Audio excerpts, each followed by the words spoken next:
Joining us now, Congressman Mitch Hill from House Financial Services, along with Macro Trends Advisors founding partner, the great Mitch Roschelle. You're great too, Congressman. Congressman, what was your reaction to the president today? You know, Senator Rick Scott is slamming Biden as, quote, incapacitated and incoherent. He's really pulling out the howitzers there. What was your reaction to what you heard today? My reaction, Liz, was more nonsense. This is the same lecture we got in the State of the Union when Joe Biden said the solution to inflation was, hey, guys, just lower your costs. I mean, that's just a non sequitur. This guy is clueless when it comes to economics, and you don't have to ask Republicans. Let's ask prominent Democratic advisors like Furman, Larry Summers, the former Treasury Secretary, Steve Ratner. All of them warned the Biden administration over a year ago, don't keep spending money, you're fueling inflation. You know, Mitch, to the congressman's point, what is fueling inflation? Because we're looking at the Fed balance sheet. We see it's $9 trillion, and we see there's $325 billion in circulation over the past year or so, and that there's been money plowed into the system in pandemic relief. The president didn't mention that today. What do you think?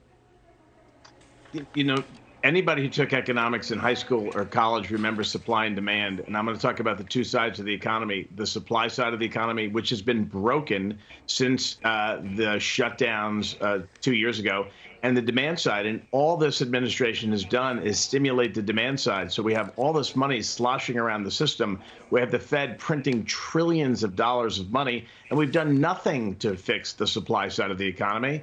And if we can fix the supply side of the economy, get people back to work, incentivize businesses to hire people, then we fix the economy. Pointing fingers at Putin, pointing fingers at a virus doesn't solve the problem when we have a broken supply side. And Congressman, to what Mitch is saying, the White House inherited a V-shaped economy. It was going up, and now it's been pounded into the ground. There's 11.5 million job openings. There's literally 2 job openings for every worker, for every unemployed person, rather. So that means we're paying people literally to stay at home. The quit rate is sky high. Let's sit tight. Let's listen to more of what the president saying today. He said none of it is his fault. It's everyone else's fault. Watch this. But the mega Republicans are counting on you to be as frustrated by the pace of progress, which they've done everything they can to slow down, and lower the deficit by asking large corporations and the wealthiest Americans to not engage in price gouging and to pay their fair share in taxes. There are 2 leading causes of inflation we're seeing today. The first cause of inflation is a once-in-a-century pandemic. And this year we have a second cause. Mr. Putin's war in Ukraine. Look, I know you got to be frustrated. I know. I can taste it. I don't know what he's tasting. You know, Congressman, what was your reaction to what the president's explanations there? Well, look, again, it's the demand side. We're spending unprecedented amounts of money like a drunken sailor. He has done that since he's been in office.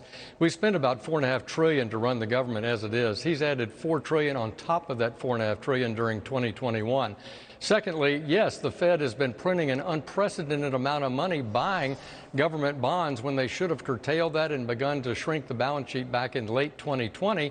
And that's evidence that every night in recent months for over a year, there's $2 trillion in a reverse repurchase agreement at the Fed. That means that demand side money is sloshing around. Yeah. And finally, Joe Biden is not unleashing American energy and removing the barriers to getting people back to work that his policies have curtailed. Yeah, $2 trillion is in circulation right now. And gas is at a record high again. And the president, Mitch, has been slamming U.S. jobs and in the U.S. energy sector, undercutting it. So, you know, you would need jobs like that, wouldn't you, to mop up all that inflation? Right. He's had stagflation. Yes. You know, he's got with a GDP down in the first quarter. That's an indication of we're going into potentially stagflation. Mitch, what do you say?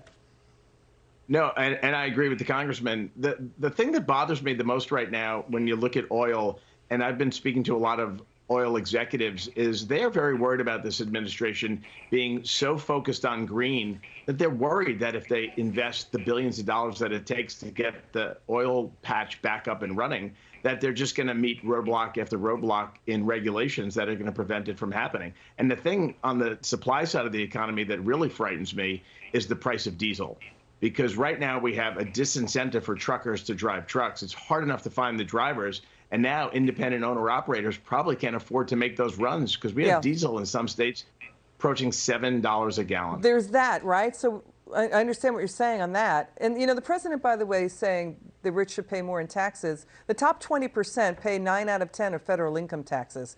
2/3 of U.S. households don't pay any federal income taxes. They pay payroll, we get that. But, you know, that data never comes up in this debate. And Congressman, tomorrow we get new inflation data for April. It's expected to again show inflation is above 8% at a 40-year high. The president's job rating has never recovered after Biden's botched exit from Afghanistan. And we've got polls coming in and Reuters reporting suburban women in places like Phoenix, Arizona, they care more about inflation than culture wars. 100%. Inflation is what I hear about when I'm in my district. What it costs to put food on the table, fill up the gas, buy clothes for the kids, that's where we're struggling. And Joe Biden is disconnected from the American people when he's trying to blame Putin or blame MAGA Republicans. This is ridiculous. He needs to focus on the policies that he can change today that will lower energy prices and remove bottlenecks in the supply chain. Okay, Congressman Hill and Mitch Roschelle, it's been a pleasure having you on. Come back soon.